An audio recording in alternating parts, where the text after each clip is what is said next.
I'm sure, like me, many of you get tired of politics.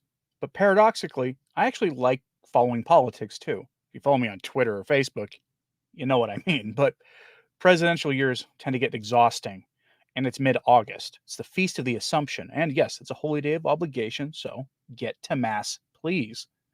But in general, I find politics both engaging and exhausting, and I find myself bordering on exhaustion already mentally, not like I'm going to do something foolish and stay home in November, but I find it very, very annoying when church officials do the sadly predictable thing. They weigh in on the contest, which is generally fine. I mean, they should give us guidance in these things, but predictably, they endorse them generally the most evil side in this. And it's especially annoying when they adopt their talking points. We'll go over a few examples of that quickly this morning. Our first comes from America Magazine. And almost all of these examples today are from Jesuits or those closely associated with them. But here's a bit of an American history for you. In the history of this country, it was the Jesuits, Jesuit priests, who told the Kennedys that on that topic that we have to call around here, the Moloch ritual on this platform, that they, the Catholic candidates, should say they're personally opposed to the practice, but don't want it made illegal. That was the Jesuits who did that back in the 1960s. And as a consequence, they're the reason that Catholics are as stupidly divided politically as we are in the US. But they've predictably chimed in and are now ramping up their rhetoric. And I'm going to start this with a softer article because this one is a good one. I wish they would do more of this. So I'm going to start by giving them credit where it's due to a degree, because it's a good inclination they have here with this first article. But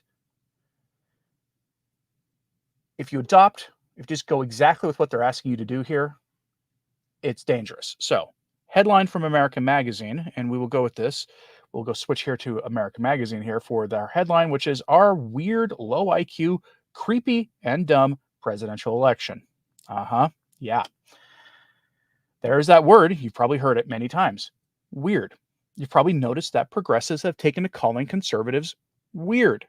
Yes, the same people who run around with metal sticking out of their face, hair that's all sorts of any color you can name, and then a few you've never seen before. And they have some very bizarre ideas about science and have a track record defending people like Ted McCarrick. They're the ones calling everyone else weird. That rhetoric has, you might have noticed, also died down a little bit because someone probably over at Progressive HQ noticed that the rhetoric isn't exactly working and is probably backfiring. But I have a simple way to respond. When someone calls you weird, do not freak out about it.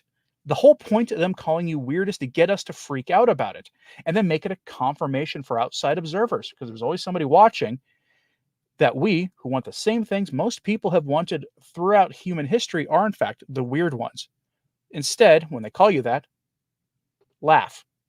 Laugh off their accusation. Thank them for the compliment, since coming from them, being called weird is definitely a compliment. And then move on. It's as simple as that. Mute the person on social media doing that to you, or walk away, or whatever you have to do, but do so laughing with a smile on your face. They hate when you laugh at them. Trust me on this. I know. I come from Portland, Oregon originally, and I used to be a kind of a center left person myself many years ago before I became a Catholic and couldn't defend the things that I believed under the scrutiny of what the church has always taught. And so I changed, because that's how it works. When you find things that you believe do not conform to the faith, what do? You submit to the church. It's as simple as that. And in hindsight, I cringe at the things I used to believe. Now, I'm going to try not to laugh as I go over this, because actually there's a very good intention in this article here. But again, they make a good call here, which is for civility, to kind of dial back on the name calling and all that stuff. That's a good request, because here at the end of the day, engaging in political battles, you should not lose your soul in the process. And that is a very, very real danger. The dehumanization of other people can lead you to losing your soul. So you have to be careful, but you also have to be careful not to lose the spirit of the battle. These are battles worth fighting for. But you have to also cling to your soul and to your faith in this, and don't do things that send you to confession. We're dealing with people who want to turn this country to something very dark, something that would be familiar to those who are from the other side of the Iron Curtain, or we've gotten warnings from people from Cuba and Venezuela and some other places that the things we're seeing now happening in the country I'm broadcasting from are very similar to the things that happened there. It sounds hyperbolic, but it isn't, because we as Americans are again getting warnings from people who moved to America from those places, saying that the things we're seeing now are the early to middle stage warning signs of what is happening, that would happen in their country is now happening here. So remember, the battle cry of fight, fight, fight, while trying to not lose your soul in this electoral season. The author of this piece does make a point worth remembering. Here it is. Quote, "We are more than our political beliefs, and calling others names oversimplifies their complex lived experiences." Now, I'm going to pause here. It's always a red flag for me when someone says lived experiences. In the faith, that's pure modernism. And lived experiences, if your perspective on everything is wrong, then your lived experience doesn't really matter. Okay. But let's keep going. Further, when it comes to political opponents, such petty put-downs can disparage not only our candidates, but their supporters. Political rivals become nothing more than obstacles to overcome rather than fellow citizens with a shared destiny. To be sure, recognizing the intricacies and unique stories of our fellow citizens should not mean ignoring significant policy differences. Democrats and Republicans are far apart on various issues. Then he lists them, some of which you're not permitted to talk about here. You know what they are, though, and they're almost all social issues.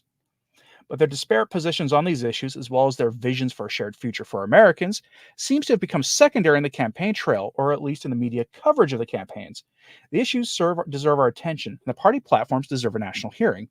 Instead, buoyed by the media and viral memes, the candidates have busied themselves belittling each other. End quote. And he's not going with just one side, right? He's not talking about, the orange man. He also actually invokes the man I'm going to call Uncle Tim. And I'm going to tell you why I call him that in a minute, because the man creeps me out. But in general, I do kind of agree. It would be nice if we could rein it in. But we have to remember not to let this call for civility dampen the spirit to fight for what matters. And here's the thing. I take this article more seriously if American Magazine and other Jesuits weren't contradicting it themselves by peacefully endorsing horrifyingly anti-Catholic candidates. I'm sure the intentions of the author of that piece are sincere. I've heard that sentiment from Catholics from across the political spectrum, many of whom have said they're going to check out because of the rhetoric. Please don't do that. There's too much at stake. But our duty to be nice to people who want to make the sacrifices to Moloch of the most vulnerable and the most young is at best limited. We don't have to be pleasant to absolute evil and to people whose moral compass are so broken that they won't listen to reason. For example, the track record of the governor of Minnesota on issues related to the family is absolutely and unquestionably abhorrent, because they are. That's the truth. Speaking of Uncle Tim, and I call him that because while the media is describing him as that uncle or grandpa you have that you love, he reminds me of that uncle you keep your kids away from. There is something in his demeanor that I find to get my attention in not a good way. I'll put it to you this way. I wouldn't leave my children unsupervised around him. And that is definitely bolstered by the fact that he was a teacher who recruited boys to be members of a James Martin friendly club while he was a teacher in high school. Anybody who does that, keep your distance. But also there's something intangible I find about him that makes me want to keep an eye on him at all times if I was in the same room with him. But predictably, American Magazine wants you to think of him as a great guy, because of course they do. So we go now from this well-meaning article. If you want to read the full thing, I invite you to. I'll have it posted at my show notes here pretty shortly. But their headline is "A Catholic Minnesota's Mom's View of Tim Walz." Okay. This article is actually pretty funny. The article starts out calling him a safe pick for the vice presidency, which is hilarious because the controversies that emerged the second he was chosen generally say otherwise. If you are a military veteran watching this, let me know in the comments if you think he was a safe pick. If you are someone who fights for basic, normal family stuff, let me know in the comments if you think he was a safe pick. The Minnesota mom who wrote the piece talks about his accomplishments and then pays lip service to the teaching of the church about the ritual sacrifices to Moloch that he is an outspoken defender of. Some other concerns she lists are his handling of the 2020 affliction, where he set up a snitching line for neighbors to spy on one another and report them to the authorities for violating the rather draconian rules issued by the state. Those rules were, frankly, Orwellian, to put it mildly. And people overuse that word, but in this case, it's literally right out of 1984. Right out of that book. And she rightfully castigates him for it. She lists some other issues with him, which sounds like American Magazine is trying to take a nuanced position on the candidate. but they're not. Very carefully, the author makes clear that despite his horrifying violations of church teachings, she finds good old Uncle Tim to be a person driven by a public spirit. When you call someone, when you say a public servant, that's what these guys are supposed to be, are driven by a public spirit, meaning driven by a spirit to serve the public, to defend the common good, even if they're wrong on a lot of issues. When you say someone is driven by a public spirit, that's an endorsement. And she says she hopes that Democrats can learn a thing or two from him. Again, that's an endorsement. It really is. That's on top of this article that America published a couple of weeks ago. So I'm going to show you this one here because I don't need to quote a lot of these articles at length. You can freely read them if you would like. But here, this one, they weren't hiding it as much with this one. Their headline is, Dear JD Vance, childless women are deeply passionate about the future of this country. Yeah, you've heard this talking point, I'm sure. They dug up something he said a few years ago and tried to use it against him. I think most people knew what he meant and weren't bothered by it. And to be honest, the Republicans do the same thing to them. That's part of the battle any political year. It's all fair play. But this author lays it on pretty thick. They always ignore the cat lady part of the comments, which evokes an image of more than just someone who isn't married and has cats, but of someone who has replaced the concept of family with animals, who elevates animals in a disordered, unchristian way, and who almost always, without fail, has a disordered view of life. I know what that looks like very closely because I've had friends who were like that in my old life, pre-conversion life. Her response in this is pure propaganda. She starts by admitting she's a sinner, which is a good thing to do. We are all sinners, and it's good to be aware of that. And then she takes his old comments and accuses him of being anti-Catholic.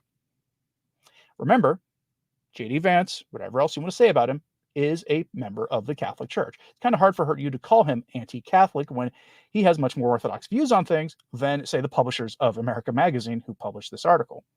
You can debate how good of a Catholic he is, since he's fine with the status quo about the ritual sacrifices to Moloch, the new status quo, by the way. A lot of people don't want to accept that issue fundamentally changed in the last 2 years.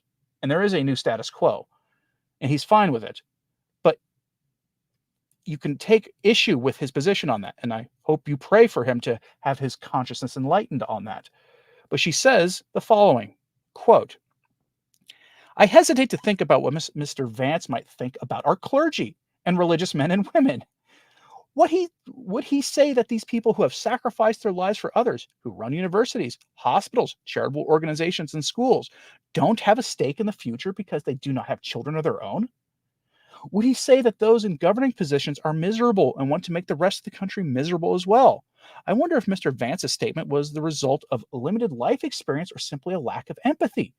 Did his words reflect not liking women or not liking the James Martin crowd, or was he just throwing out red meat to like-minded potential voters? So now the insult against him is now an insult against those of you who like him. Did he realize that some important life and choices like having children are actually left to a higher power? End quote. She is implying that he, a Catholic, is anti-Catholic. And I don't mean that in the same way that you have modernists in the church working against the Catholic faith. They're saying that someone who is a Catholic who is anti-Catholic because he takes a dim view, and did in the past, of people who have replaced the concept of family with animals. Take a disordered view of reality in that way. Because we all know those types. They take the qualifying term, cat lady, and remove it from the equation, and instead focus on the part about people who don't have kids. Which is weird because you might be aware that one of the policy positions that they've taken is that they want to actually more than double the child tax credit, making it so that you will not pay tax. It will make a lot more people who have kids not pay taxes pretty quickly. Catholics will love that one, by the way. The stereotypical Catholics like us who have a fair number of kids, it'll be pretty good for us. I'll just put it mildly, $5,000 a kid. That would be great. But they're saying that this person, because he takes a dim view to the more stereotypical progressive types out there, is now anti-Catholic. It's propaganda of the worst kind. But I want to zero in on one thing she said there. See, unlike with Harris, who wouldn't leave it to a higher power, but would instead allow people to offer them as sacrificial offerings to demons in exchange for prosperity. This is on the subject of having kids, like all devil worshipping civilizations of the past have. The author says, people having kids is left to a higher power. Well, not really, right? I mean, yes, it's sort of is, but not really. The people that she is obliquely defending here wouldn't leave it to a higher power, but would allow people instead to offer sacrificial offerings to demons in exchange for prosperity to a lower power. That is remarkably tone deaf on her part. I'm going to wrap this up with this. You see, Pastor Tommy Reese of the Jesuit Church, I cover him from time to time. He's not my favorite person he's not exactly my favorite Jesuit to talk about. He used to be one of the part of the higher up staff of American Magazine before he left and founded his own called Religion News. Pastor Tommy Reese of the Jesuit Church runs that website, and he published an article accusing people who are Christians and conservatives of being horrible, un-American, and unchristian people. We're accused of being the only ones who think we know God's will, or thinking that we know that. It's an attempt to okay evils that politicians they like are pushing. We know what the faith teaches. We know what Scripture teaches. We know that, for instance, the James Martin sin is a sin that cries out to heaven for justice or vengeance, depending on your translation. We know, using logic in the commandments, that the Moloch ritual is a great evil that would have to cry out to heaven for justice, because the underlying sin there is rather bluntly said in Scripture to be a sin that cries out to heaven. And we could see that God obviously isn't okay with these things, and that this should factor into our decision-making process when making political decisions. But the accusation here is this, that if you are a conservative Catholic or a conservative Christian, you want to impose a theocracy on other people. I don't know where he gets this from. Really, I don't, but he says we should respect the Constitution. And that's pretty rich coming from an open advocate for Harris like Pastor Tommy Reese is. But there it is. Here's what I mean. Quote, extremists who want to bar religious motivations from politics would limit the religious freedom of believers and ignore American history. They need to remember the role of religion and religious ministers in the civil rights and anti-war movements. For many, inspired by the Hebrew prophets, working for justice is a religious duty. If those with religious motivation had been banned from civil rights and peace activism, the movements would have failed if they'd ever gotten started. In American politics, we need to agree on what to do and not why we are doing it. Different people will be motivated by different things, especially in complex legislation. That is how democracy works. End quote. And so what he's doing is flipping it there. He sets up a straw man of conservative Christians and then raises up the progressive Christian as the ideal, in a sort of a backhanded warning to his, we'll call them real co-religionists, those on the movement to make these things normal, who want to make these sins normal, that not to push Christians out of their movement. Well, they're in the process of trying to do that. But if you oppose them, of course, you are a bad Christian. That's kind of the point here. They are desperately trying to make a case for progressive Christians to be okay with the horrifyingly anti-Catholic people that they are in the process of endorsing. I've getting another example of this. Are you aware of that Bishop Tobin came out and gave us what I have to really can only call the Cardinal Bernardin line? The seamless garment line. He said, remember all these issues that make up the seamless garment, and don't only put the Moloch ritual on a pedestal. You have to have all of these things when you make these decisions later in the next couple of months. He came out and did that just a couple of days ago. And that's part of the problem here. We have clergy who do not understand. I would rather they didn't endorse anybody, honestly. I'd rather they just stay mostly out of it and remind people of the Cardinal Ratzinger statement from 2004 in relation to John Kerry about politicians who advocate evil things, and how if your choices are bad to go when it comes to those non-negotiable issues, that you have to then go with the one that's less bad, because that's what those statements basically mean. I would rather they did that, but of course you can't, because I've said this about the GOP, that their policy change on the Moloch ritual was that not really a change. It was them just being honest, that they had stopped lying about it. yes, individual politicians aside, there's some of them very passionate about that topic. But as a party platform, they stopped lying. They started being just brutally honest with people, but they just didn't care that much. And it's while the other side is pushing it much, much harder. And that was where the shift, the sort of, we'll call it the paradigm shift was on the issue. But these bishops don't care.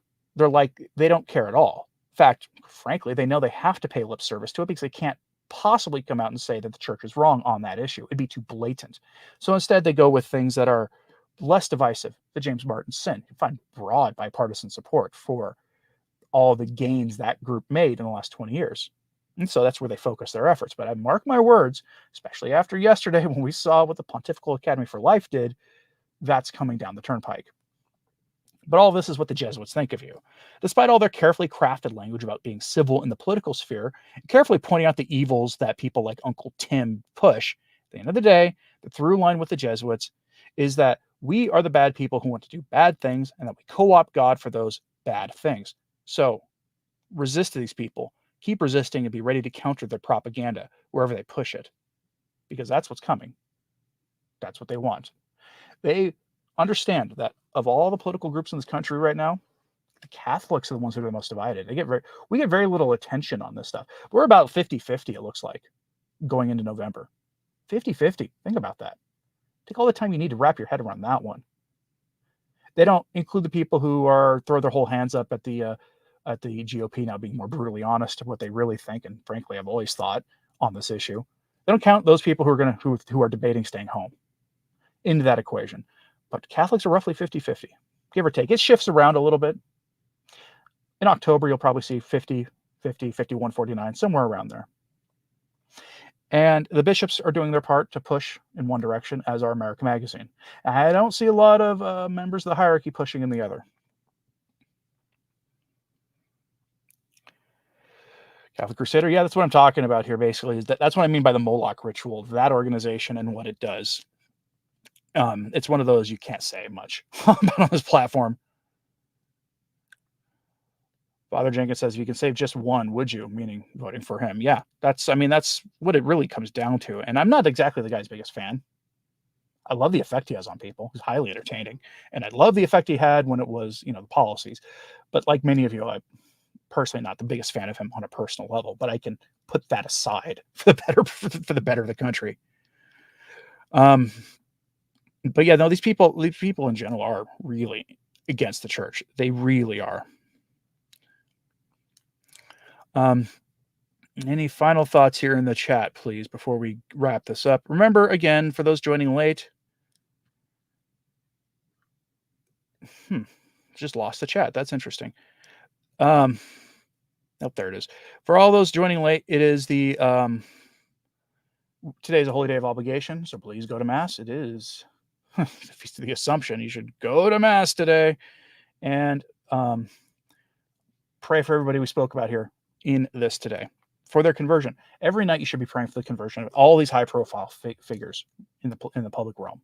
It is our duty as Catholics to pray for the conversion of everybody. Jesus told us to pray even for our enemies, which means we have to pray for everybody. Everybody. Logistically, that's impossible, but it means that you should be, at the very least, you should be praying for the conversion of these high-profile figures who clearly work against the interests of the church and who work against God and His law. All right, folks. Yeah, Mike Rizzio, Father McTeague is definitely one of the good ones. He's definitely one of the exceptions to the rule. Father McTeague is a Catholic priest in the Catholic Church, and he is a Jesuit. He is not a priest of the Jesuit Church. Okay, there's a difference. But yes. All right, folks. Thanks very much for tuning in today. Patty B says there's a channel out there that apparently is ideologically on the side of many people watching this, telling people not to participate in the fall. Yeah, don't listen to people like that at all. Like that's horrifying. All right, folks. Thanks very much for tuning in today. And as always, pray for the church. Anthony Stine, Ave Maria.